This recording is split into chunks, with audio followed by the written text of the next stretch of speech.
Opo iki nyek tenan. Yo yo yo.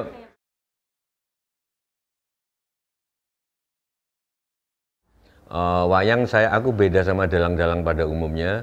Dalang-dalang pada umumnya termasuk Mas Mantep, Ki Purbasmoro, almarhum Kintu Susmono. Kalau wayang ditinggalkan generasi muda agak sedih.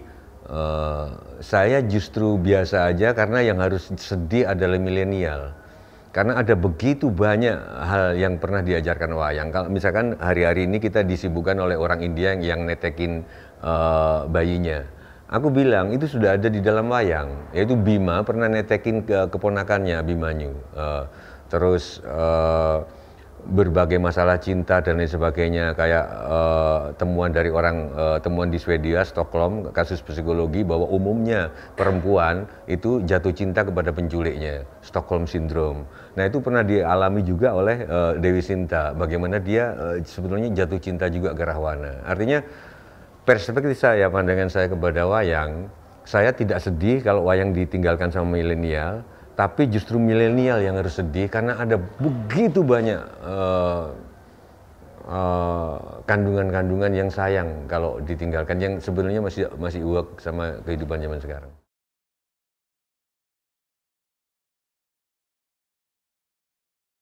Indonesia saat ini adalah kebanyakan meninggalkan tradisi, terlalu gedandapan, terlalu memuja asing. Sampai ketika batik dipakai oleh orang asing, kita yang bangga. Mestinya mindsetnya nggak gitu. Kalau kita pede, begitu batik dipakai oleh Zidane atau oleh Nelson Mandela, yang harus bangga justru Nelson Mandela. Yang harus bangga justru Zidane, gimana di dalam hidupnya pernah memakai batik. Sekarang kita bangga, oh lihat Zidane pakai batik loh, ini berarti kita minder, gitu loh, saya kira gitu. Oh lihat Richard Gere pernah ke Borobudur, itu bentuk ekspresi dari keminderan. Harusnya yang bangga, yang harus bersyukur Richard Gere, bintang Hollywood dalam berkesempatan mengunjungi Borobudur, saya kira itu.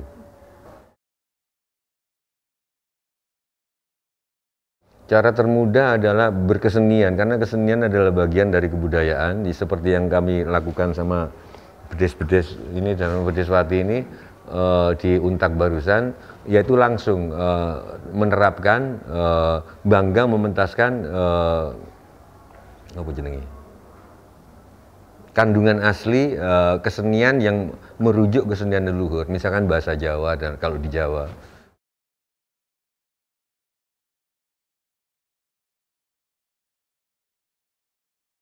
Pesanku adalah jangan tergiur bahwa kita telah memasuki zaman informasi. Jangan-jangan kita cuman masyarakat data. Data itu sesuatu banyak hal, kayak batu bata, nggak ngerti mau dijadikan apa, tapi batu bata yang membentuk bangunan, membentuk jembatan, membentuk hotel, membentuk rumah, itu informasi. Kita tiap detik dijejalin informasi data-data tanpa kita tahu mau ngapain. Itu kritik aku di zaman digital. Jangan lupa bahwa Al-Ghazali yang sangat terkenal di kalangan Islam, itu sehari bisa melahirkan berlembar-lembar tulisan, waktu itu belum ada internet. Tan Malaka itu bisa membuat buku yang bagus tanpa ada internet, tanpa ada Google. Nah, pertanyaan saya, kenapa di zaman digital yang data tinggal main comot, justru tidak lahir buku-buku kayak Tan Malaka, Pramudia Anantatu terus studi pohon asem dari zaman Panarukan sampai Anyer, dia studi sendiri, Remisi Lado.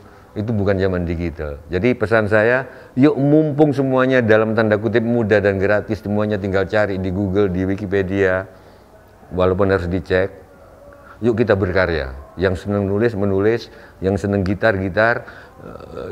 Dewa Bujana, Tohpati dan lain sebagainya tidak lahir di zaman digital, tapi gitarannya bagus. Anak-anak sekarang yang tinggal nyomot gaya gitar sama siapapun, tinggal ada, toh nggak jadi gitaris juga. Saya kira itu.